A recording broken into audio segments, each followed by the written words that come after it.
Swamiji wanted me to speak on the integral yoga of Sri Aurobindo, and of course there is a larger context in which we have to understand the entire framework and approach. The general approach that Sri Aurobindo takes is a vision which is all-inclusive and going to the root of things, to first principles, from which he rebuilds the more phenomenal aspects of things. In his personal journey, he began as a freedom fighter, working for India's freedom, and in order to be able to be effective for that purpose, he began his journey of yoga. But very soon, the journey of yoga itself took a very significant direction, and he was led through a series of experiences through which the larger work was given to him of not only India's freedom, but the freedom of humanity and the spiritual freedom in which India would have to fulfill her true spiritual role in the world's affairs. And it was with that vision with which he had begun even his freedom struggle. He said that we fight not for freedom because the British are good or bad rulers. The point, he said, was India has a role to fulfill in the world's affairs without which humanity would not survive. And that role India can fulfill only if she can first find her soul.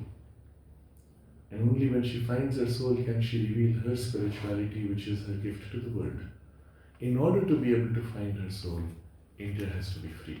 And therefore, we are fighting for India's freedom.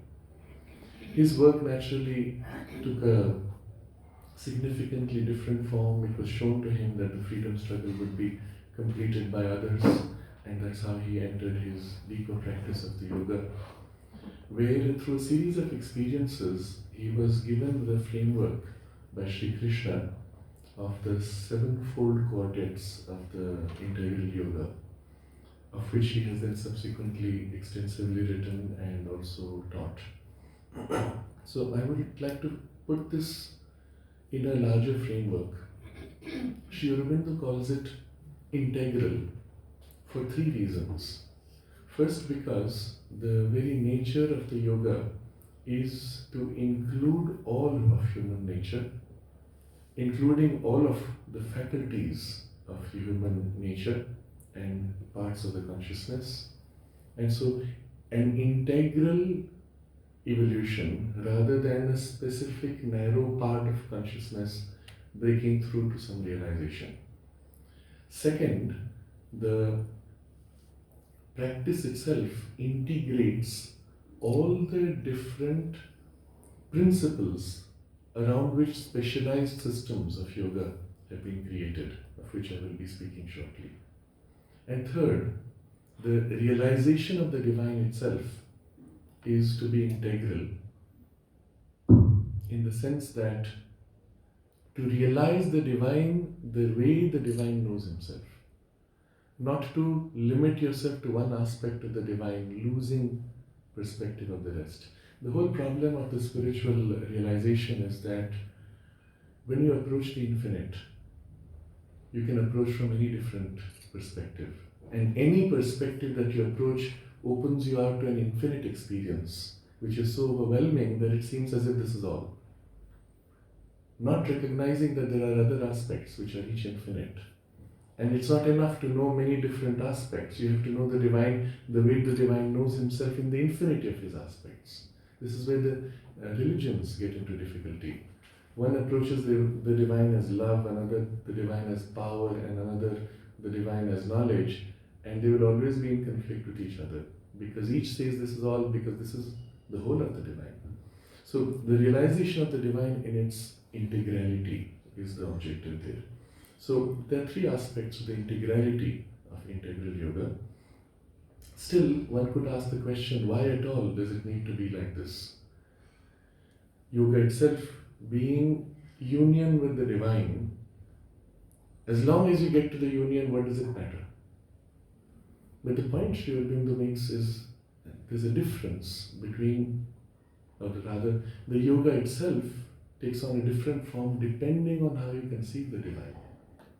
If the divine is the absolute, and necessarily by definition the absolute is away from the relatives, is not the relatives, then you have to abandon everything which belongs to the relatives in order to be able to reach the absolute. Such is broadly the approach of the Buddhist philosophy, where in order to realize the absolute, all the relativities have to be transcended, overcome, and everything in the relativity is literally a barrier or a difficulty in the journey. Or in traditions which view the world as a domain of suffering or illusion, intractable illusion or suffering, again, the realization of the divine is cut off from the world. Or in religions, in large part the Abrahamic religions, which view the divine domain as beyond world and God as creator separate from world, again the world becomes a domain where you have to suffer in your journey in order to be rewarded into eternity, which is not world still. So all of these build themselves on a separation between world and divinity. But that's not the Vedic ideal. In the Vedic experience, the world is experienced as a manifestation of the divine.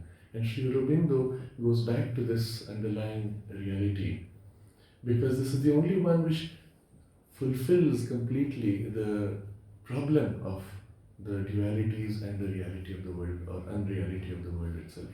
So, if we recognize that the world itself is manifestation of the divine, Sarvam Kharvidam Brahma, we are children of immortality, and realization of that immortality is here in life, ihaiva. These are the foundations on which the whole of Indian civilization has been built. When we recognize this, then it changes the very nature of the yoga. Because the divine is not only transcending, the divine is equally immanent and is equally within each one of us as within the essence of everything. And therefore, it changes our perspective. Our goal in realization of the divine is not in abandonment of the world. In fact, such a realization necessarily is incomplete. Because the divine is not only beyond the world, the divine is in world. And when you realize the divine only beyond world, you've missed the other half. Mm-hmm. What he speaks of as the affirming side of Brahman, the cosmic consciousness would be the term we would use in this context. The denial of the world by Brahman is one aspect, or the static aspect of the Brahman. There is equally the dynamic aspect of the Brahman. The Akshara Brahman is one side, the Kshara Brahman is the other. And to be able to be in the aspect of the Uttama status, in which both of these are aspects of yourself, is the highest fulfillment. Such being in any case the goal of the existing traditions, from the Vedas to the Bhagavad Gita. The nature of the yoga itself changes once you accept the divine inward as one of the objectives of the divine, the union in yoga. The corollary of this is that what we are made of is equally to be then fulfilled and not to be abandoned.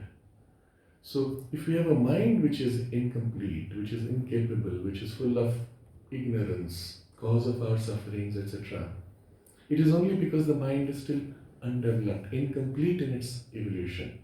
If our life energies are ineffective, it is only because they have not yet completed their evolution. And even the physical body, being a domain of intractable ignorance and inconscience and dullness and inertia, etc., is only because it is not completed in its evolutionary potential.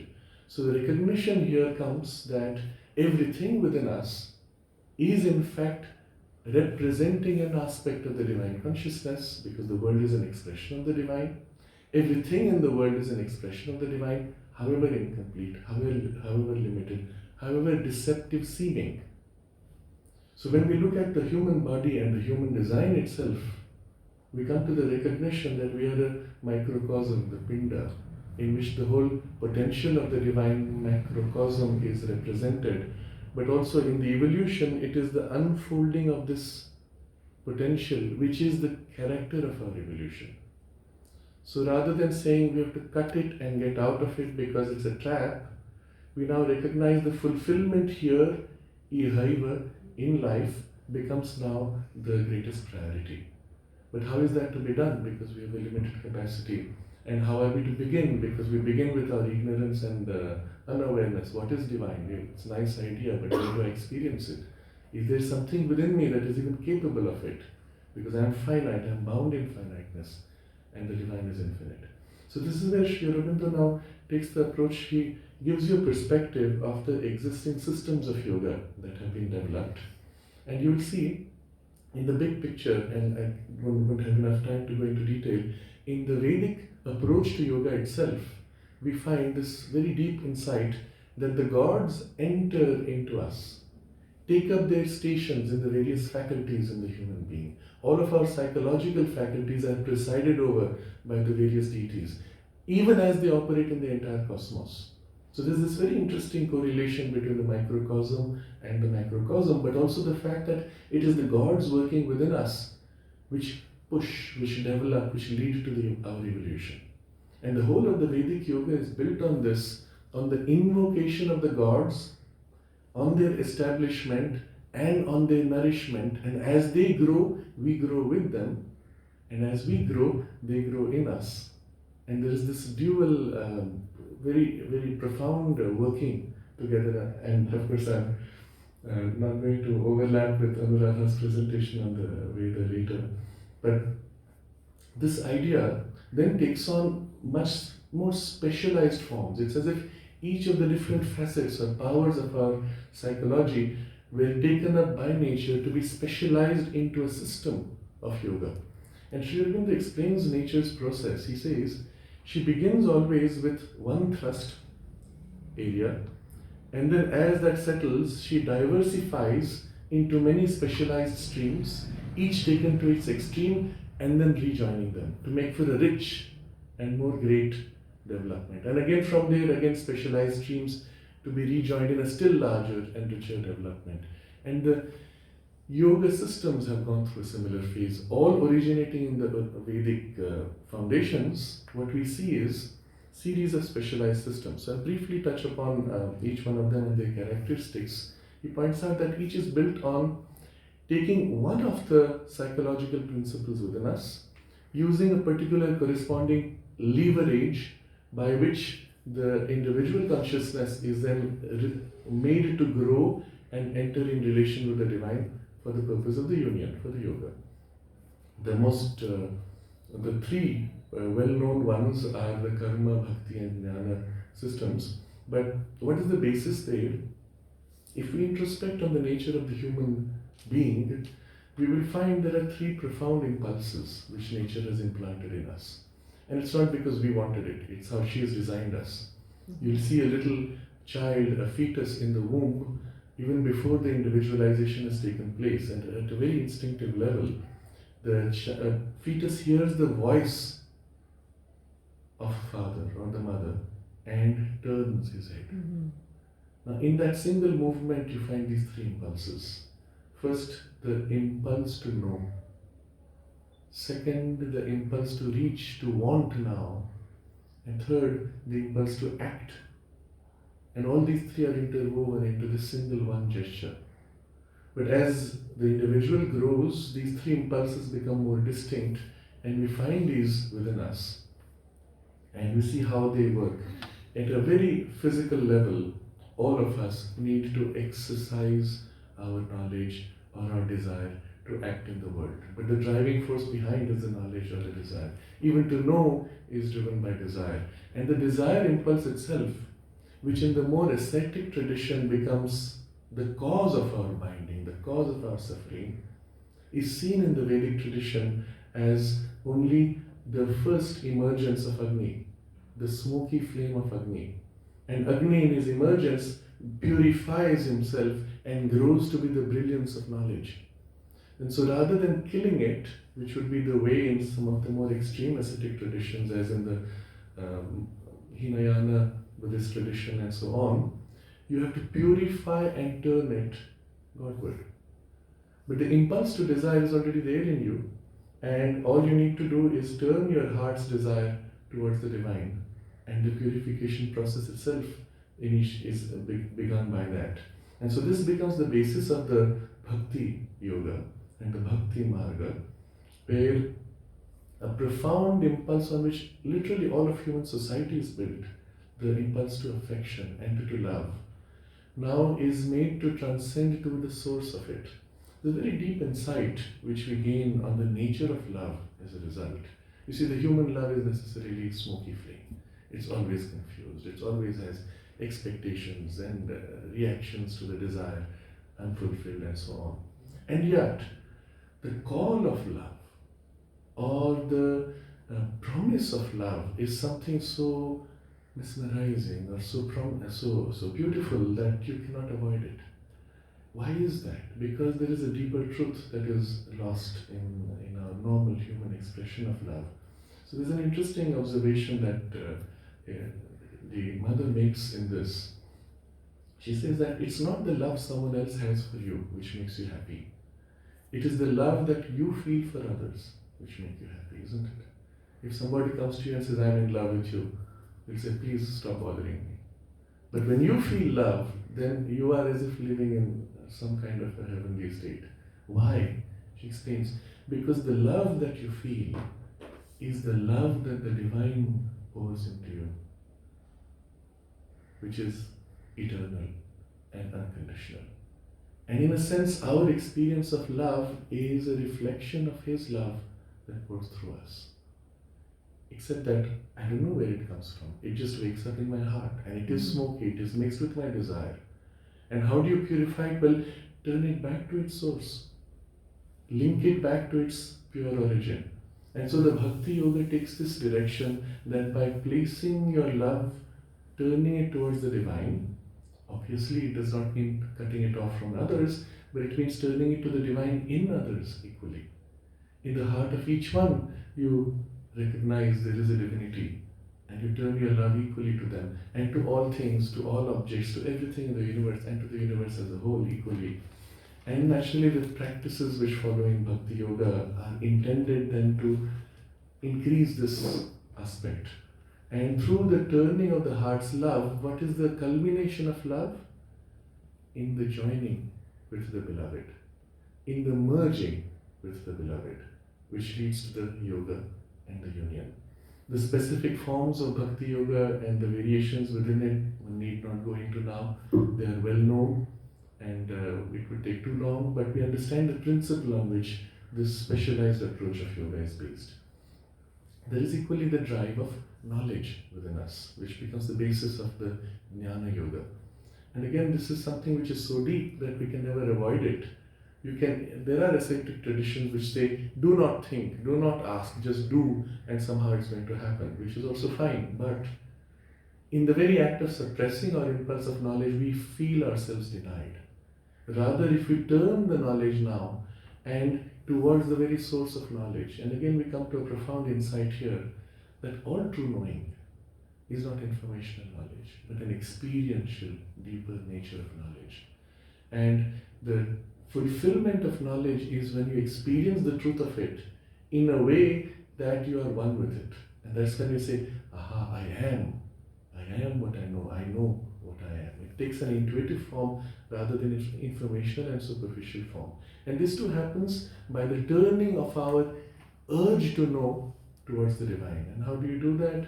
You begin by sifting the reality from appearances. Well, what's the difference between reality and appearance? To begin with, appearance is our reality.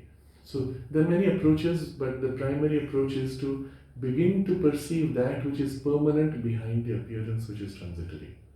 And as you begin to dwell on the perception of the permanent, bit by bit you begin to see how the transitory expresses the permanent in many different ways, how the permanent acts through appearances, and there is a series as if of layers of that deeper and deeper ranges of permanence, which gives you the perception of the underlying presence of the divine with its wisdom, which is profound knowledge. And then wisdom you experience is multifaceted, infinitely diverse, infinitely rich, working through infinite different actions at the same moment. There is no action you will see in nature which is with a single cause. In nature, every single action has multiple causes. And for every outcome, there are multiple sources of action. Your intellectual mind breaks down very quickly, unable to follow. But in the very process of your dwelling on it, something deeper than the intellect begins to wake up. And in that deeper knowing, you can not only perceive, but it is a wondrous experience. And so, through that, the consciousness is as if led through the urge to know, to perceive the divine, and in the perception at some point you transcend the narrow surface knowing to a deeper knowing in which there is an emergence and a oneness through the knowledge itself, leading to the yoga. And third is the approach of the karma yoga, which drives on the principle of the human will in action. And this is one thing which none of us can ever avoid. Sri Krishna points out, you may try to do nothing, but the very act of doing nothing impacts your world. So you're always doing something. If nothing else, you're breathing. But even if you don't breathe, a stone sitting idle is impacting the whole universe. If nothing else, as we see very physically, gravitationally, it has its own change and influence. You move the stone from here to there, the whole universe has to readjust itself to match the movement of the stone, isn't it, practically? So there is no way that you can avoid action. But then who's doing the action?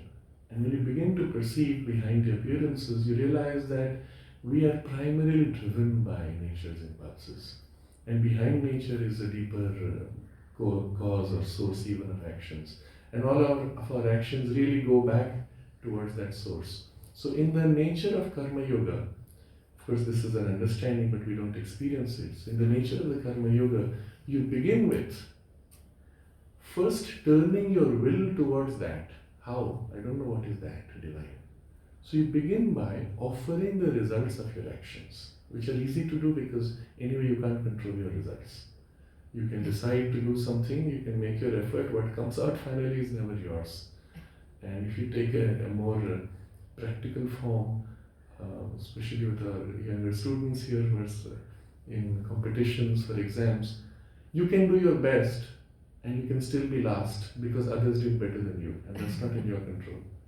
You can do your worst and you can still be first because others did worse than you. So your first or last has no meaning in relation to your effort. And if you recognize this principle with everything in life, very quickly you realize that outcomes are never in your hands, so it's easy to give it up. As a result, of course, you're free of stress because the focus on the result is the primary cause of stresses, and you can now concentrate on doing well.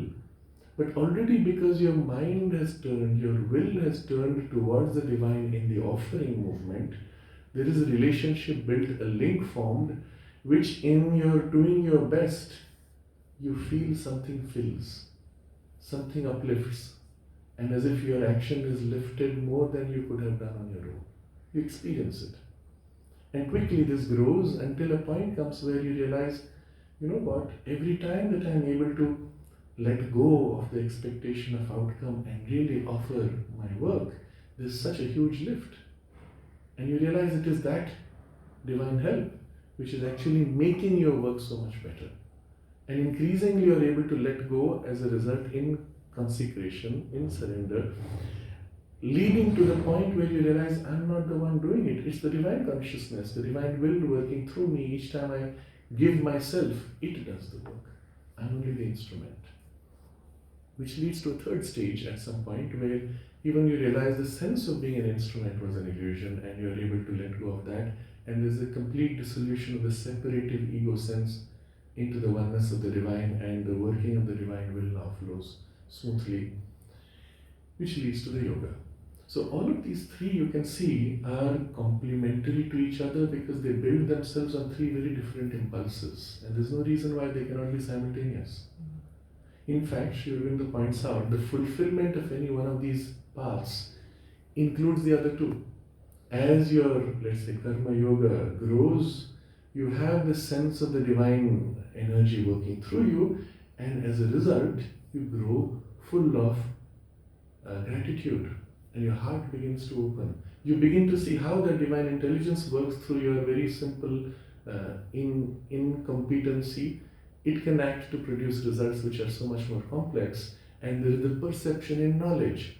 So through karma, the bhakti and jnana aspects begin to open. Or through bhakti, natural movement is everything I do now goes to my beloved. And in my dwelling on the beloved, there is the perception of the intelligence of the working of the beloved. So the bhakti opens to jnana and karma. Equally, jnana opens to karma and bhakti naturally. And so it becomes the triple path, which was the whole point of Sri Krishna's teaching in the Bhagavad Gita. And unlike many misunderstandings where each says, oh, this path is superior to that, you will see Sri Krishna's message is really of the working of the triple together. And the beauty of the triple path is, in all this description, at no point have we made any restriction on what you do. And so it is very easy to apply this in life, in daily life. You don't need to stop anything you do. You may be a housewife, you may be a business person, you may be a scientist, researcher, or someone without a job. Whatever you do, you can give to it turn these three impulses towards the divine and practice these three. Of course, you begin with that which is in your temperament the most natural. You're a bhakti type, you're a heart-loving type, you start with that. Or you're a thinking type, you begin with that, and so on. But the point being, in life, through whatever you do, you change why you do. You change how you do. You do not need to change anything of what you do. And so these three paths and the triple path together allow you to practice in daily life, the yoga. And leading to a much more satisfying oneness in the divine, in the yoga. But this is not all. We have two other specialized systems, which are the Hatha Yoga and Raja Yoga, which again, although very distinctly presented, are complementary in their objectives. Hatha begins with the idea that we are most able first to control our body. If someone asks you to sit down and don't think, well, you can't do it. But if you say sit down and don't move, you can do it because you can control your body. And in the body is your key. Is your key to all the psychic centers, the centers of life force. And through them, you are able to leverage the life force, and through the leverage of the life force, you are able to access higher states.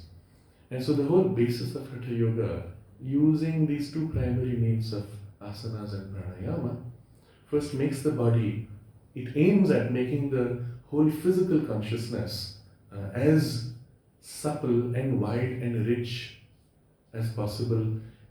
And using the leverage of the physical body, it opens to the life force, and within the life energy again in the prana, as supple and wide as possible, through which it influences through mind to spirit. But these are the two primary means. What is today taught in as asanas all over the world in what they call yoga is not even Hatha Yoga though. That is a part of Raja Yoga, as we will see later. The proper Hatha Yoga has a very complex series of asanas, complex series of pranayamas, as a result of which the chakras are gradually awakened. Through them the consciousness liberated, the kundalini rising, your individual consciousness now joins with the cosmic, leading to the yoga itself. But the goal and the means used is perfectioning of the body consciousness and life force in body. And one of the side effects, of course, is that the body limitations and inertia are transcended by the infusion of life force and so on. In complementary form, we find that Raja Yoga aims at perfecting the mind. It takes up the whole of the mind, not just one aspect of the will or the knowledge, impulse, etc. And so like Hatha Yoga, it is very demanding in its scope. As you know, there are many steps to it, of which asanas and pranayam is a selected portion from Hatha Yoga, a minimum required to create a first base of plasticity, upon which then the deeper practices of pratyahara and so on, leading to samadhi, will build to the emergence of consciousness in the divine, but through mind.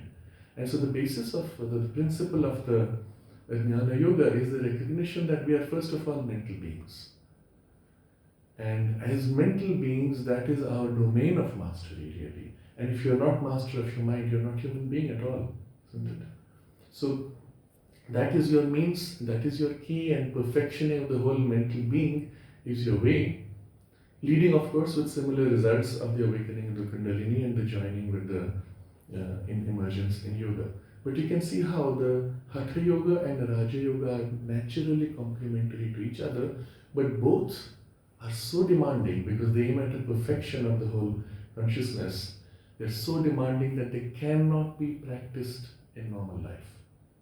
You need to withdraw, you need to be in a specialized, concentrated, dedicated space, activity, and so on, because it needs a dedication of 24 hours.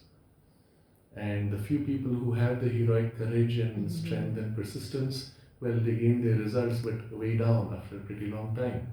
In the beginning, it's just strenuous struggle. So we see in these 5 approaches how in the Indian civilization specialized streams of yoga emerged from the original Vedic, which was a much more multifaceted yoga, but developing rich specialized knowledge and a body of experience which is so precious, which the world is still waiting to benefit from. But these 5, you will see how easily they could mix into each other. And that's part of the work that nature is doing now by bringing together these different streams. Nevertheless, Sri Aurobindo points out these 5 have a fundamental limitation. All 5 depend primarily on you and your personal effort. Who's the driver of the yoga? You have to make the effort. The Guru will teach you, do this, but now you have to do it. How long can you sustain? We have a New Year resolution, we last how many days typically? After a few days, after a few weeks, we flag, we lose. But the yoga demands so much more to be realized, and if your aim is really yoga, union with the divine, well, in the beginning you don't get it. You're only doing things which will give you the promise eventually of getting it. And how long do you sustain when you don't have an immediate result?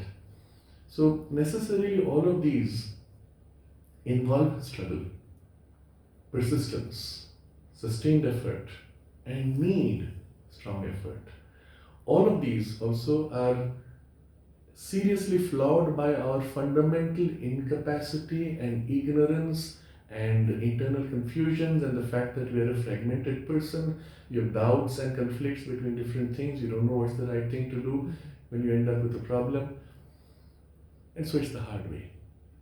If into this the goal was ascetic, then everything in life is there to oppose you, to prevent you from reaching the divine, because everything is a trap.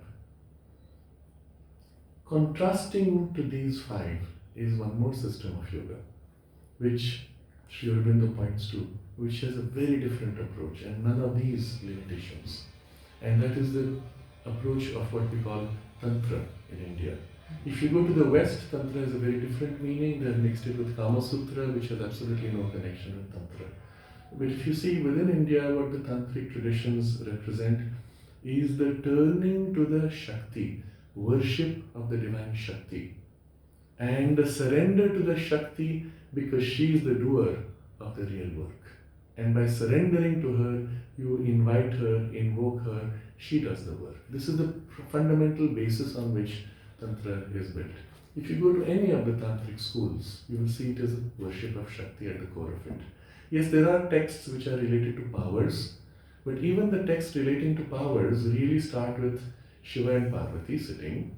Parvati looks at humanity and says, oh, these human beings are suffering with such and such problem. She turns to Shiva and tells Shiva, what can be done to help them? And then Shiva reveals the knowledge, through her gives it to humanity. Now there you find the profound insight, which is the principle of the Tantra, but which now Sri Aurobindo makes the very foundation of the practice of the integral yoga. And this principle is to be dwelt upon a little bit before I come back to the Tantra itself. In the more Vedantic traditions, the Vedantic approaches of the 5 systems we have dwelt with, you are making an effort to relate to the divine which is out there. What's between you and the divine? Long gap, long struggle, long journey. Maybe levels, degrees of consciousness, of real experiences, of realizations, but still a gap. not recognizing that in fact this gap is quite filled with something. And this is what the Tantra focuses upon, the divine Shakti. And what is this Shakti? Let's take a few steps back and explore this, because this is so central to the nature of the integral yoga. In the Kashmir Shaivism, there's a very beautiful description of the relationship between Shiva and Shakti. So Shiva in his bliss, divine, in his bliss, moves to manifest himself, because the word is an outburst of his bliss and made of his consciousness. As he moves to manifest himself and is about to burst out to become the multiplicity, on the brink of that bursting out, when the full power of his concentration and creative energy is gathered, on the brink of bursting out, he pauses. Because if he now crosses this threshold, he's going to lose his oneness, he's going to lose his freedom, he's going to lose himself into the multiplicity. So he pauses, but the energy which he has gathered continues, and she bursts through to fulfill and manifest him. It's a very beautiful description, very suggestive, and it's a profound truth that is captured here. That the Shakti is nothing but the divine energy put out to manifest the divine conception of himself, the divine consciousness itself, to become world, to manifest as world. But who is she? She is himself, dynamized as energy. Who is he? He is she coming back to rest in the poise of conception and vision. They are one, indivisible, but only taking on two aspects for the purpose of the manifestation. And so the Shakti pouring out is divine energy. In the Bhagavad Gita, Sri Krishna makes this very important distinction between the lower nature and higher nature. In the lower nature, what we call Prakriti is still energy, but it is energy which has lost its divinity, lost awareness of her source and her oneness and her utter freedom. It is energy which has become bound in mechanical rut of routine, and that's what we see as a superficial universe, nature, etc. But behind that, above that, is the status of the liberated energy, which is Para-Prakriti. She is a Daivi, divine nature, and she is conscious of her source in the divine and conscious of the divine will that she fulfills as she pours to form the whole universe. Naturally, in the Indian tradition, we refer to her as Divine Mother. She is the mother of the gods equally. And mother, because in the very relationship we have with her, the world is formed of her body. As a mother gives birth to a child out of her own body, she holds the world in herself, in her arms, in her love. And she fills everything with her love, with her energy, with her wisdom, and everything she wields from within as well as from outside, from her transcendence as well as her immanence. And it is in the heart of each being, as she forms the being, that she invokes, invites, or holds the divine presence, the Lord. Because the Lord can never be separate from her. He has to follow where she goes. So here comes this very interesting picture now. We have the divine Shakti working in this infinitesimally tiny centers, which we will call particles of matter, or into the large worlds, which we will call the galaxies and so on. But at the core of each, she forms the center for His presence. She serves His will and manifests Him. And so what we see in nature is the working out and the emergence of infinity of forms. Within each, at the core, is the Lord Himself, and in each the divine energy is working to manifest the Lord's will. And now you have a fascinating shift in perspective. Who has brought us to where we are? Let's say you wake up one day and say, I must do the yoga, I must experience this divinity. What in you suddenly made you wake up and think this, or feel this, or need this? What made you even capable to feel, think, and need this? And we come to the recognition that all of our journey, even to this point of a basic awakening that, oh, there is something greater to realize, all of this journey has been led by her. She has been working to form us. and the recognition that from here on also finally it's going to be her working in us which is going to lead to our fulfillment. The difference is where earlier it was the drive of evolution by nature, slow, laborious, against the resistance of each individual and the very nature of matter itself. Now, having become conscious, we can participate and support and work together. So Sri Aurobindo makes this very profound observation. He says that all of nature's working, awakening, is a yoga. Nature begins with this inconscient matter, builds life, builds mind, awakens consciousness and so on. By her drive is the slow, indirect, laborious process of yoga. From the point we come into conscious awareness and begin to participate with our own will, we enter into conscious yoga. That's the only difference. So in our conscious yoga, we do not go against nature's processes. We recognize what she has used so far. We take the very same principles and amplify and accelerate. This conscious, accelerated evolution is what we mean by yoga. But there is the unconscious yoga and now there is the conscious yoga. But what do you do now? No. If you take this principle of the divine Shakti and her working, what we do now is we put ourselves in her hands. She knows better than us because she has already brought us to where we are. She knows how to get us to where we want to go, where we don't know. She has all the energy and power because she has the power to build the whole universe, which is now dedicated to helping you grow. And she has the love of the Divine Mother that fills you and carries you at each step. And so the nature of the journey, even to get to the Divine in his highest transcendence, begins with your relationship with the Divine Mother who is immanent right here, who is there to help you and does the yoga sadhana in you. So here we see this very interesting symbolic representation that Ramakrishna Paramahansa gives us of the two approaches of yoga. He calls it the baby cat and the baby monkey yoga. So the baby monkey, as you know, has to grip its mother, and its mother will jump from branch to branch, and if the baby monkey's grip slips, he falls. That's the more Vedantic approaches of the 5 systems we discussed earlier. Your effort is your drive. You flag in your effort, you fall, you lose, etc. But the baby cat gives itself to its mother picks it by the scruff of the neck and carries the cat from branch to branch. You still have to make the effort, but the primary thrust of your effort is this movement of self-giving and self-surrender, putting yourself in her hands, that she may then carry you. And of course, that's not something you can do immediately. It takes time. There's a very interesting letter of Sri Aurobindo, where one of the disciples writes to him and says, so-and-so told me that if I surrender myself to the Divine Mother entirely, then the Divine Mother will transform me in a moment. Is it true? If it was true, then it would have happened by now, right? So we would expect Sri Aurobindo to say no. What does he reply? He says, yes, it is true. But the condition is a total self-surrender, which you're not capable of doing right now. So you begin with so you're not even conscious of the whole of you. We're conscious of barely proverbial iceberg tip, which is 1/10. No, we are actually conscious of barely 1% of what we actually are. Within us are so many layers. Just look at your physical body.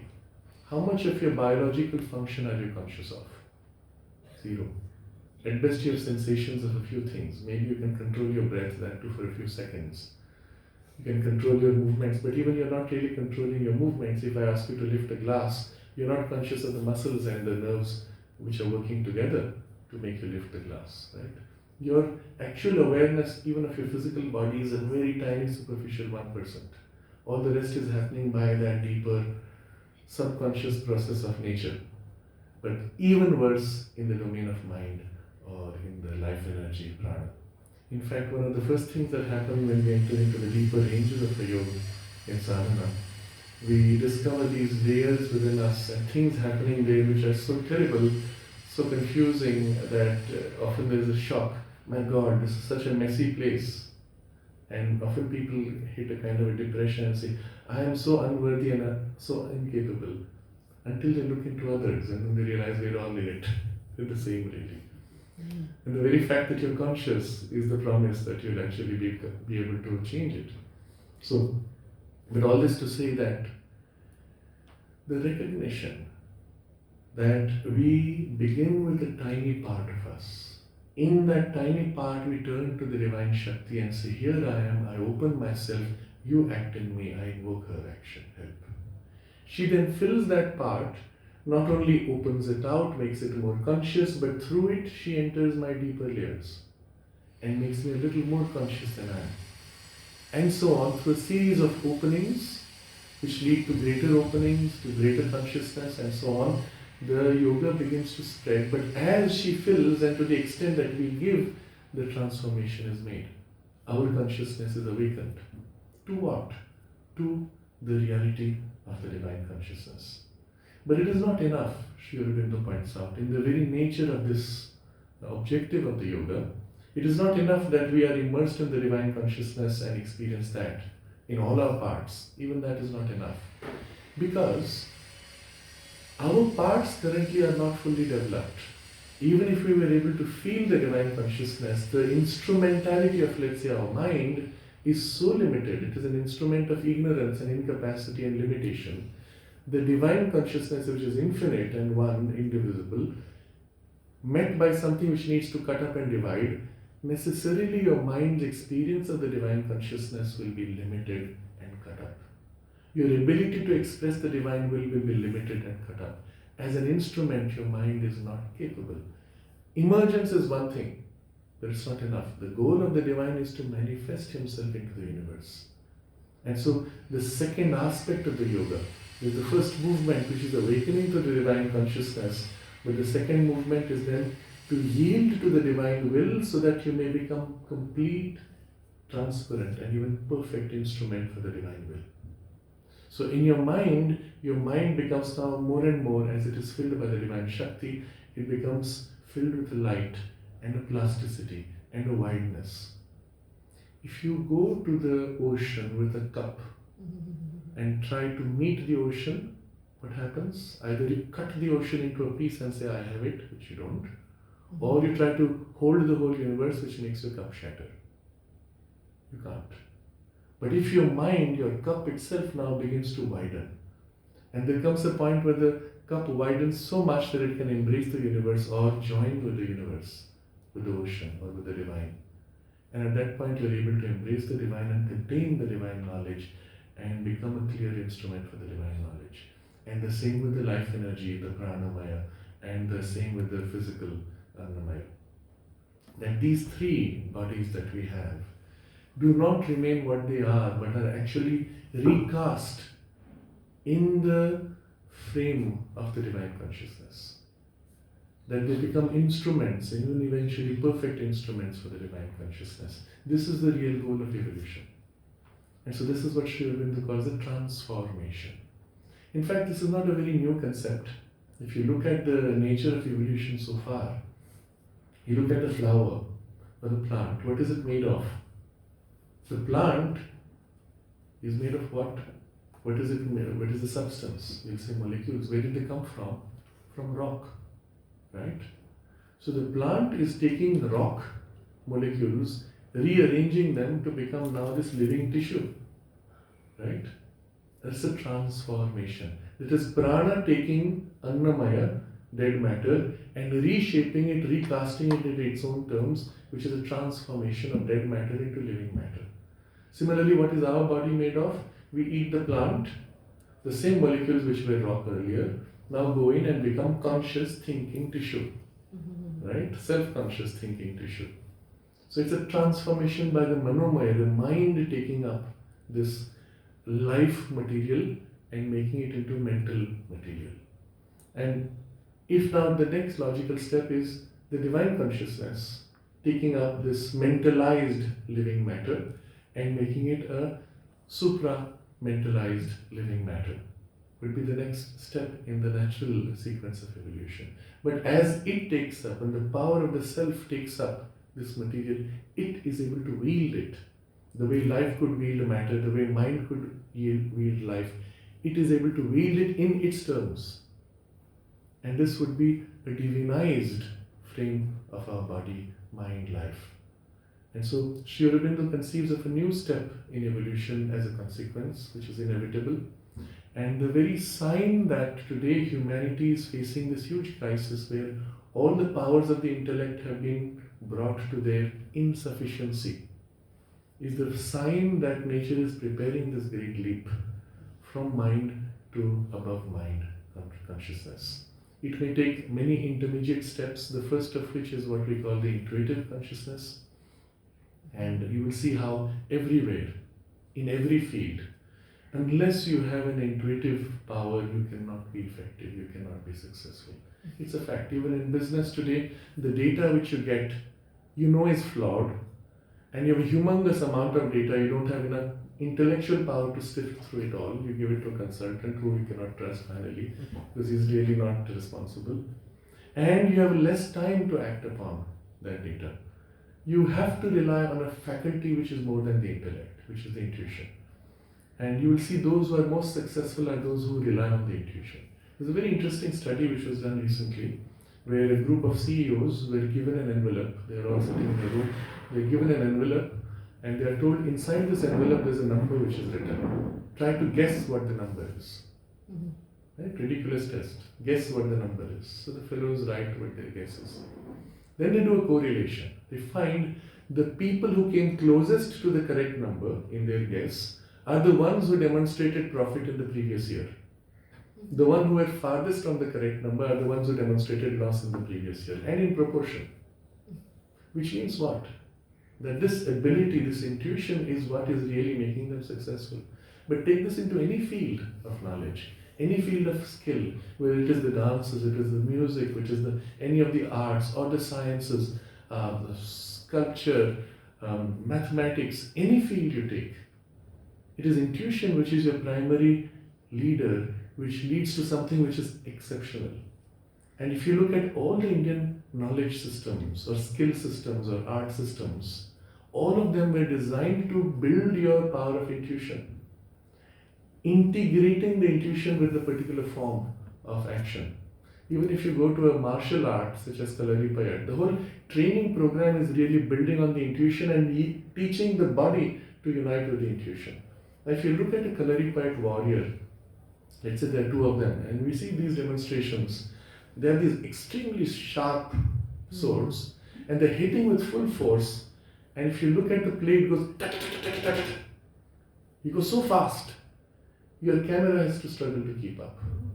Now tell me, by the time the other fellow starts moving his sword, your brain sees his sword, sends a signal after processing to your hand, and your hand has to pull with its muscle the momentum of the sword, you'll be killed. You don't have enough time. The only way you can successfully block his attack is in the moment when his hand begins to move, your hand has to move. But you don't know which direction it will move. And how do you do it? Because before his hand begins to move, in his thought is the knowledge of how he will move, which your mind has to catch and begin to move with your muscle. So as his muscle moves, your muscle moves, and as the swords come, they clash. And as they move, they clash. And it's almost like a choreographed dance. But it's so fast. And it's the only way to do it. There is no other way. You'll be dead if you don't. And that's why the great masters, they stand in front of each other. There's the first meeting in consciousness. They already know who will win. And so there are many stories, of course, in the Japanese tradition. When the master comes, they stand. One master bows and says, "You have won." You get the point though. The recognition that ultimately it is on that deeper level that the whole game plays out, and the rest is only a manifesting movement. But this is true of all fields. The great sculptor sits before the stone and stares at the stone. And then he starts carving. And you know how the sculptors work? One chip which is wrong and nose is broken, the whole thing is waste.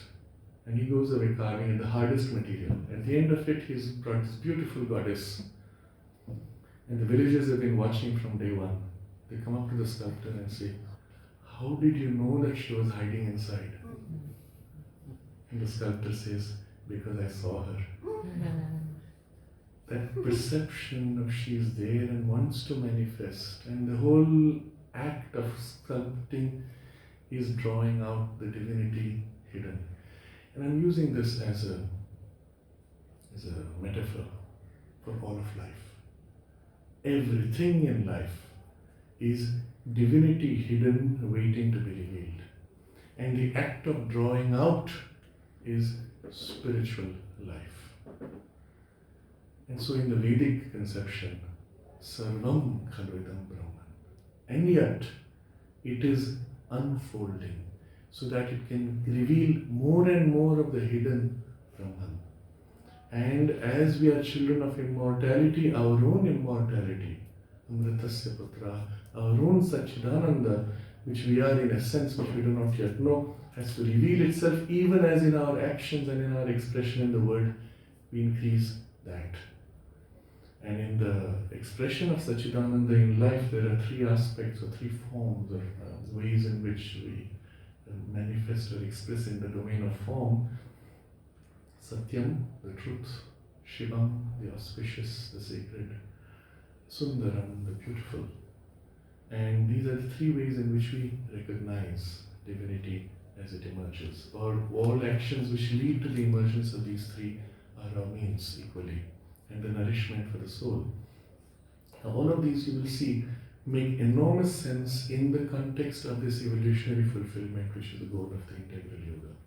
And unlike the ascetic traditions, where everything in life is there is a trap to bind you and prevent you from reaching the divine, which is away from the word, here everything is a means to either perceive and enter in relation with the divine, or to manifest and express, reveal the divine. And now suddenly the whole of life is there to help you. Nothing is there to oppose you. And at the same time, the divine Shakti, which is in all things and equally within you, is there to help you.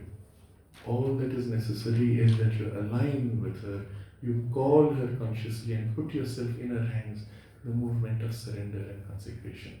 Now, this is to broadly describe the principle of the Tantra approach. And you can see it is perfectly complementary with the 5 Vedantic specialized systems. And so the integral yoga brings these together in a practice which is driven by the triple path in its overt immediate form.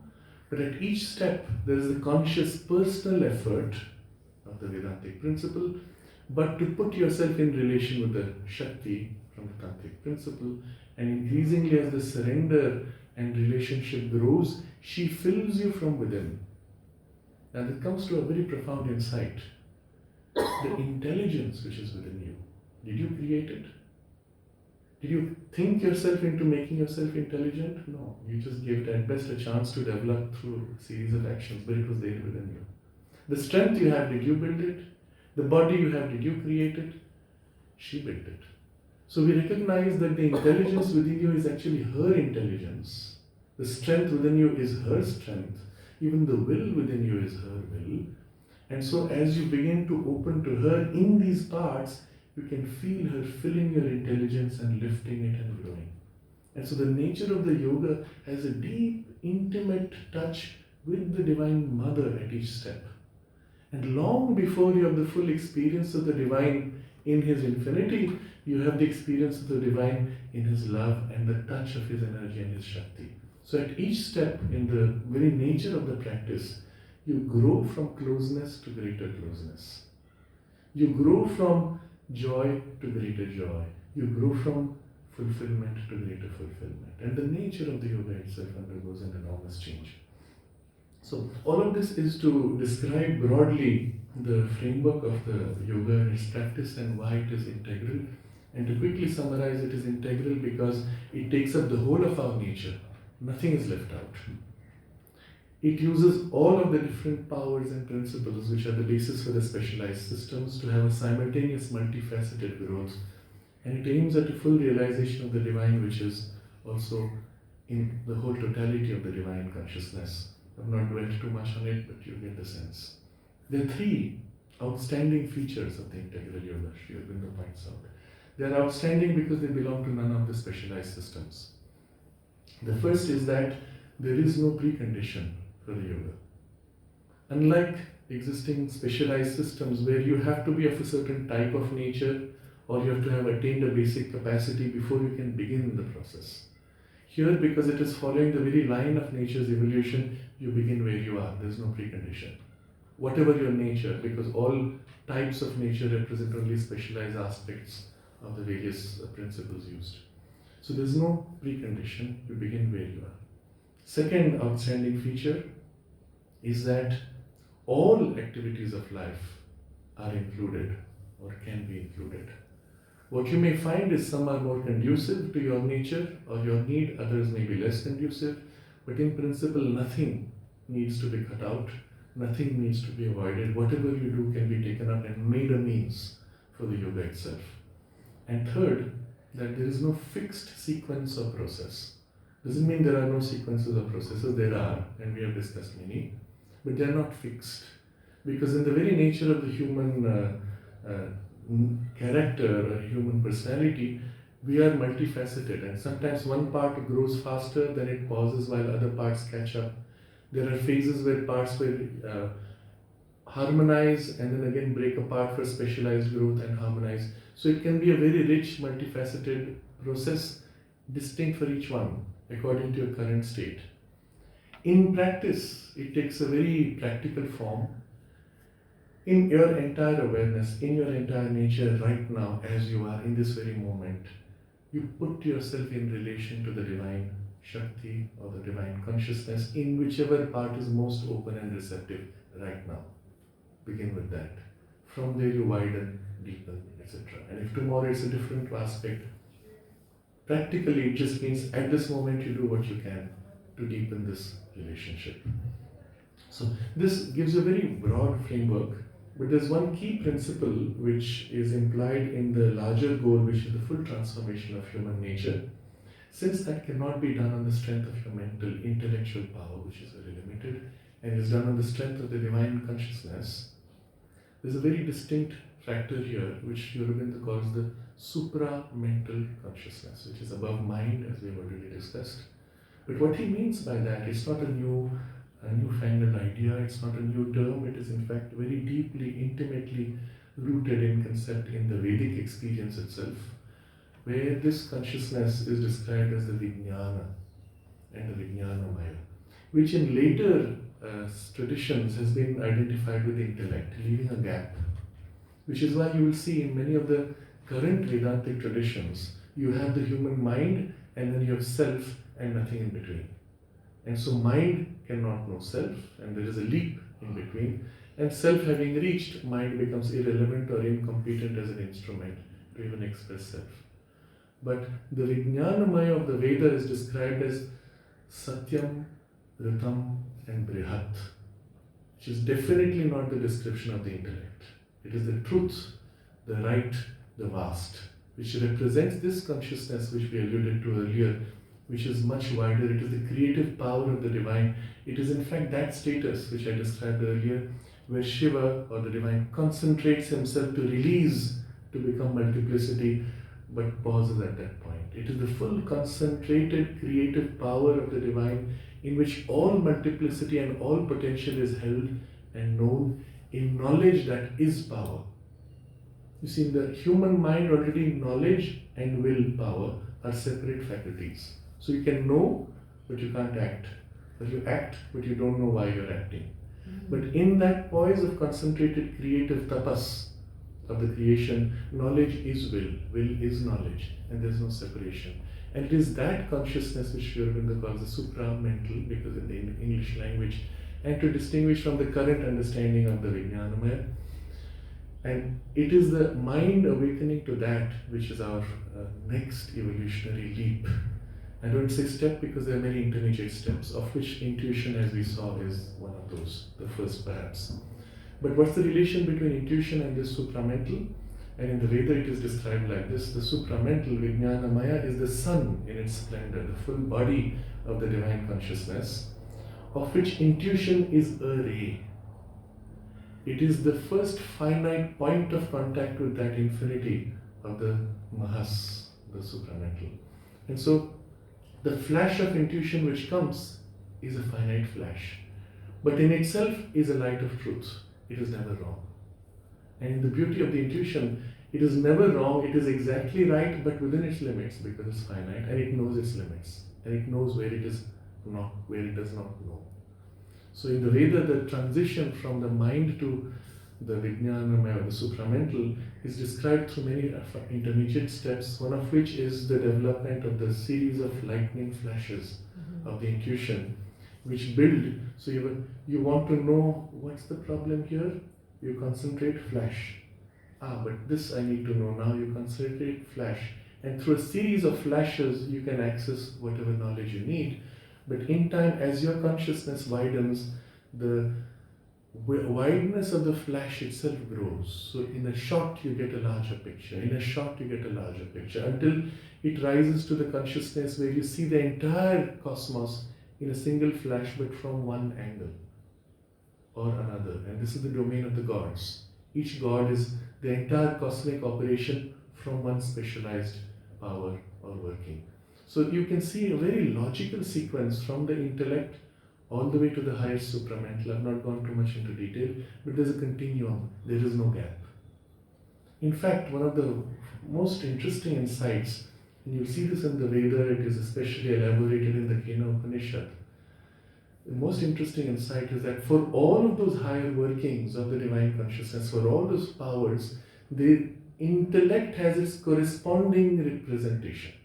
Or every power within the intellect is a narrow, limited working of a diviner power.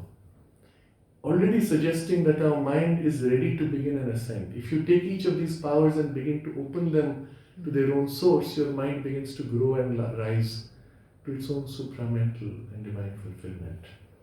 In the Kena, this question is put: what is it that is the true seeing within your seeing? Or what is it which is the true sense of your senses, and which it knows, which has the true knowledge of your thinking, and so on. But this idea is fundamental, but it gives you this conviction that within us what we have is enough to begin the journey. The fact that we have these powers is a promise of the eventual fulfillment, even if we do nothing in the slow process of evolution. But having come to this point where we are conscious, we have to take charge. We cannot wait because we are aware. And so that's how the yoga begins. I think broadly this covers the framework of the integral yoga. And of course with this there is an aspect of the philosophical implications. It has its implications in the current and the understanding of our current human situation, the struggle which you see in unification of humanity through political, social, economic and other means. And all of these Sri Aurobindo deals with in various different writings. He shows even the principle of the 4 stages of the yogas and so on, and how they are represented today in the crisis that we have. So this is broadly a big picture of what Sri Aurobindo has to offer, and of course there is the elaboration of the Vedic symbolism which Anuradha will be speaking about later. But in this body of knowledge you see a continuity from the Vedic revelation through all the different specialized philosophical and yogic systems in India, which have each taken one aspect and given it its full potential exploration, but coming together in a synthesis, which is the foundation for the new India and the new humanity and India's true role in the world affairs.